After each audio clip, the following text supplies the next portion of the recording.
qualité de nouvelle directrice, c'est avec beaucoup d'émotion et d'humilité que je vous parle de Pieds Poudrés cet après-midi.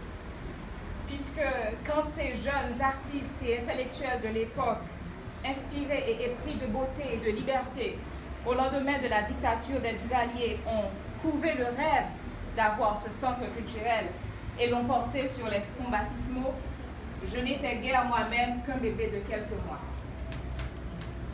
C'est aussi avec beaucoup de reconnaissance que je salue en Paula Clermont-Péan, la femme visionnaire qui ne fléchit devant rien et dont la volonté ne finira jamais de surprendre, qui nous a réunis cet après-midi autour de ce nouveau défi, la construction du théâtre de Pieds Poudrés. Ce rêve qu'elle chérit depuis tant d'années déjà.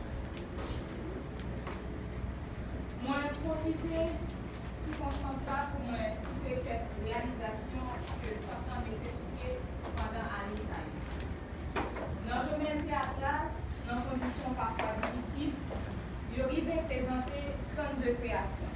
Pièces théâtre, montage théâtral, les petits scéniques, les spectacles, contes, performances.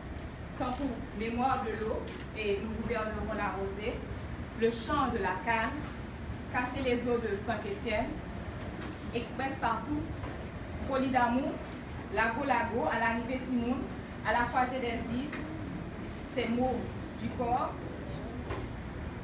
Passager express, etc.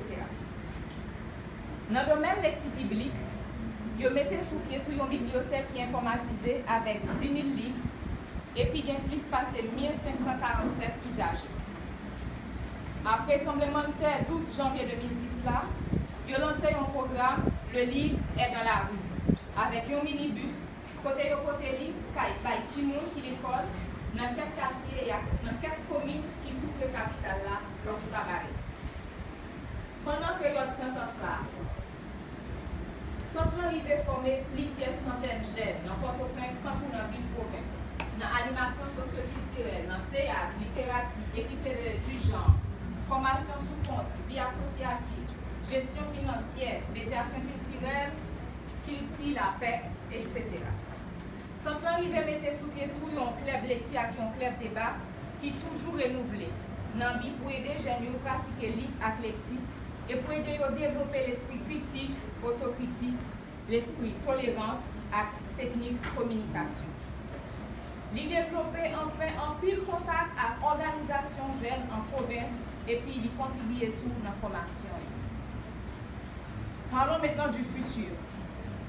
Ce projet de construction de théâtre n'est ni une lubie, ni une extravagance d'artistes en mal de reconnaissance. C'est un besoin crucial qui concerne tous les acteurs et actrices culturelles de notre époque, mais aussi le public auquel il est destiné. Nous avons aujourd'hui une scène artistique et culturelle en pleine expansion. Les propositions et la création de nouvelles structures foisonnent, inégalement réparties sur le territoire national certes, mais le bouillonnement créatif est flagrant et à l'image de ce que l'on peut attendre d'une grande ville à l'échelle de la Caraïbe. Pas une semaine ou une quinzaine sans un festival, un temps fort, un événement à rayonnement moyen ou international.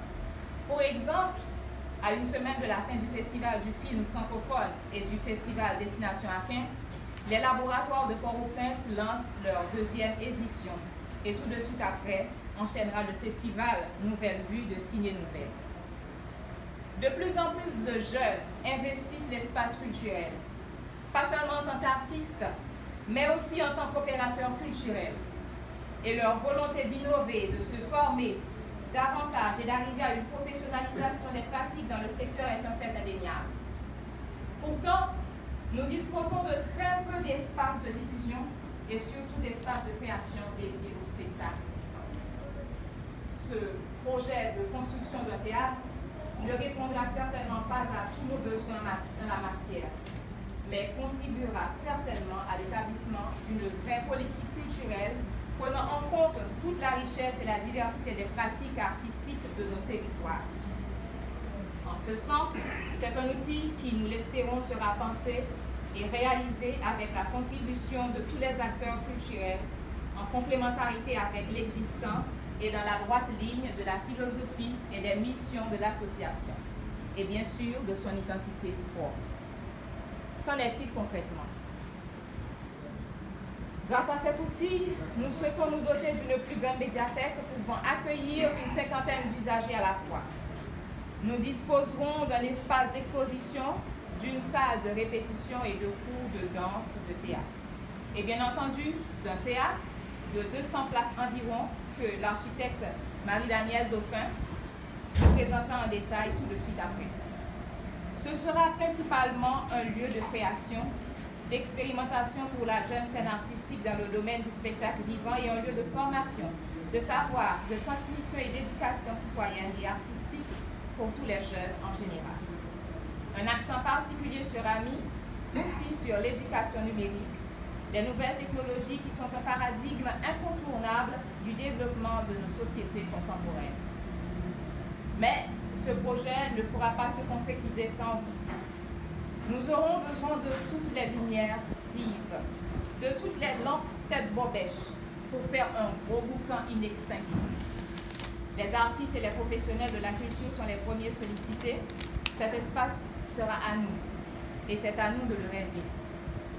Les particuliers comme les personnes morales, entreprises, fondations, le secteur public comme le secteur privé, l'État, les institutions étrangères amies, les locaux comme ceux vivant à l'extérieur sont conviés à la réalisation de cette geste.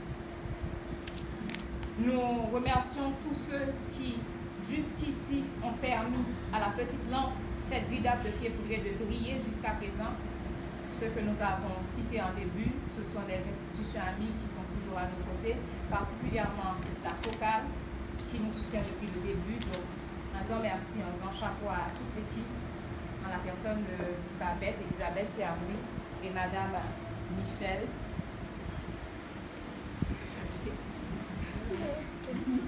Le moine. Merci beaucoup de votre soutien. Je terminerai juste avec cette petite phrase de l'écrivain Luis Sepúlveda qui ne me quitte pas depuis quelques années. Notre magnifique devoir, c'est d'imaginer un labyrinthe et un fil. Le labyrinthe en Haïti, nous le connaissons tous, nous le vivons. C'est pas la peine, est-ce qu'on va vraiment l'imaginer? C'est déjà dans notre vécu.